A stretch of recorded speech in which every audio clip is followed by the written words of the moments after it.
So by now you've already seen the Jurassic World Rebirth trailer, and there's several things in there which has already got me scratching my head. Don't know why I'm scratching my chin there, but you get my point. First things first is the two-headed raptor. Now, in the initial trailer, we see this, the two-headed raptor in the test tube. Now, in the second trailer, that is completely removed, along with several other things which seem to be missing or posing more questions to the lore as a whole. And it's got me really confused. So don't worry, we're going to break them all down and uncover what's actually going on here. Now, immediately, I'd like to talk about the beginning scene of this trailer. And it's in the lab. You know, the lab they're clearly building the Distortus Rex in. And you can see it's all brand spanking new, very sterile, white as you can see, and it has the InGen logo featured right there. Now immediately this is before the carnage which we can presumably is caused by the T-Rex, but there's several things I'd like to talk about. One, this is clearly the lab which they're building the hybrids for in Jurassic World. We already know this is set, what, 15, 17 years before the timeline in this Jurassic World Rebirth movie. So all these dinosaurs which are made here are clearly made for Jurassic World, the first iteration of hybrid theory, if you will. Not the Linkin Park album, but the hybrid theory for Jurassic World. And in this trailer, we can clearly see a man here. He's watching events unfold in that big test chamber. You can see several people on the screen with like muzzle flashes, so they're clearly firing off guns, presumably again at the Distortus Rex. Something has happened here. So the guy decides to push his massive red button and lock in the D-Rex. And we clearly know it's the D-Rex because it shows us on that sign right there, thus leading into the events of the Distortus Rex escaping. And then I'll fast forward a little bit and we find ourselves in the same lab several years later. You can clearly tell it's the same lab because you've got the test tubes on the right hand side and the big overarching chamber at the back. You know, that cylinder chamber where the D-Rex was. This lab is completely destroyed, and this is where we get our first kind of retcon. You see here, this shows us what initially and exactly the same shot as when we had the two-headed raptor. Remember from the first trailer? This has now been replaced by this Mutodon. We can clearly see that. It says Mutodon on the front. They've clearly now retconned that and made the Mutodon in there. We could assume that the two-headed raptor was literally just a placeholder for this. That kind of solves that mystery. But then there's several other mysteries throughout this trailer, such as this right here. This is clearly a T-Rex, but not the T-Rex. This is our first listen or look at the Distortus Rex's roar. It sounds really like muffled, raspy, broken, distorted, if you will, hence the Distortus Rex, which makes complete sense. So we've solved that mystery, but this now leads into another thing which I find extremely confusing. Now, you see this shot right here. There's what, 50, 60 titanosaurs here? Now, that in itself is quite confusing. Now, we could say, yes, they've bred, they've expanded, but something like the Distortus Rex, several T-Rexes on this island, you're telling me they wouldn't have taken down these titanosaurs? And not only that, why hasn't InGen come back for these dinosaurs? When they were making this hybrid and all the other dinosaurs on this island, it was for Jurassic World. They were making these dinosaurs to put into their park, right?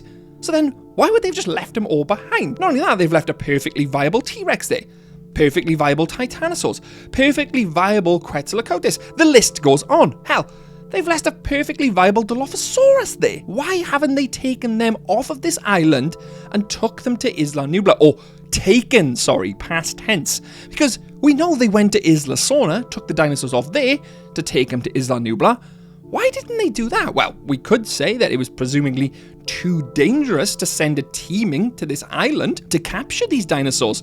Because, as we know in the trailer again, we have this scene right here.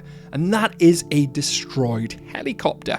Now, one could say that this helicopter was the people leaving the island. I mean, they would have to evacuate, right? This Distortus Rex is unleashed on the world 15, 17 years ago. They decide to abandon the island. Would make sense. But here's the thing. If they were abandoning the island, would they have been equipped with weapons? I mean, this guy is holding a sidearm. I mean, if you were leaving the island in a hurry and boarding a helicopter, as a scientist, it's highly unlikely you would have been equipped with a sidearm. So that tells me this helicopter which went down was potentially a rescue operation for either the animals or some of the animals or people who were left on the island. and they decided not to return because this happened to it. The helicopter was shot down. Well, I say shot down. Several things could have took this helicopter down. A Quetzalcoatlus, for example. I mean, we see that throughout the trailer. Or could it be this legendary Mutodon, which we've seen? Now, another thing which I find extremely confusing, and again, going against what they are saying as a whole, they said no hybrids featured in this movie. Now, to me, that looks like a hybrid between a velociraptor and a pteranodon, right? Excuse me, this Jurassic Park helmet is so dusty. But that does look like they first attempted a hybrid. Sure, you could say, oh, it's a mutant. They tried to create a velociraptor. Really? A velociraptor with wings? Ah, but let's think. The velociraptors turned into dinosaurs. They were effectively birds, like Alan Grant says. Perhaps their genome wasn't 100% correct, and instead of having the arms, they went for wings, you know, it mutated into wings because they hadn't got the genome right. That would make sense. The raptor kind of has wings instead of arms because of the DNA of birds. And obviously we have other scenes which I'm not really going to break down or talk about because there's so many people doing breakdowns of trailers and not really asking any questions. They're all like, this is awesome, that's awesome. But no one's really saying, why? What's happening here? What's the overarching story? Does it fit with the established lore? And some of it is questionable at best. They've already retconned the two-headed raptor. Sure, you could say, oh, it was a placeholder. A placeholder in the first ever trailer? That's mind-blowing, which they've now had to go and correct. That is not good marketing. You shouldn't have a placeholder in a trailer. So already they've retconned the two-headed raptor, which then leads me on to my next piece, which is, are we going to see any other surprises? Because immediately they've revealed the main villain of this movie, the T-Rex. They've now revealed a second mutant dinosaur, the Mutodon. Is there any more, or is that it? Now, we know there should be a reveal for the Dilophosaurus, although we've kind of already seen that. But what about the velociraptors? I mean, we haven't even seen a raptor in the trailer yet. So I'm hoping the initial scene we see in the first trailer where the raptor claw comes down and it's kind of like, you know, the first movie in the kitchen where you see the raptor claw come down. It kind of reminded me of that. So I'm hoping that's a velociraptor claw rather than the Mutodon claw.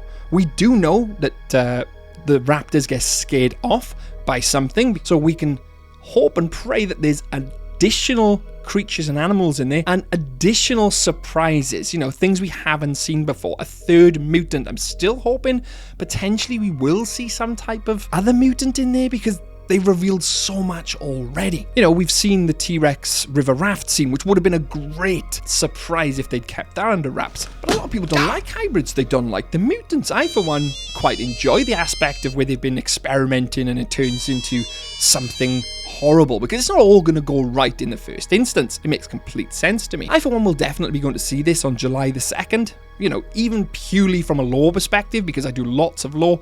And it reminds me, these creatures they were making in these labs were literally for Jurassic World. Jurassic World's restricted section. And I've already done videos on that in the past, so it'll be interesting to see if any dinosaurs on that list are featured in Jurassic World Rebirth. I highly recommend checking them videos out, by the way. With that being said, what do you think? Do you think we're going to see the two-headed raptor, or has it been retconned out of existence now? Which is a strange one in itself. Let me know in the comments, because I read every single comment. And don't forget to like this video, because it really does help me reach other Jurassic Park fans. With that being said, a massive thanks to my members and YouTube members on screen now. You guys keep the power on the park. And if you want to become a member, get your name on screen. And with that being said, if you came across the Distortus Rex out in the wild, could your day get any worse? You bet Jurassic can. Catch you later.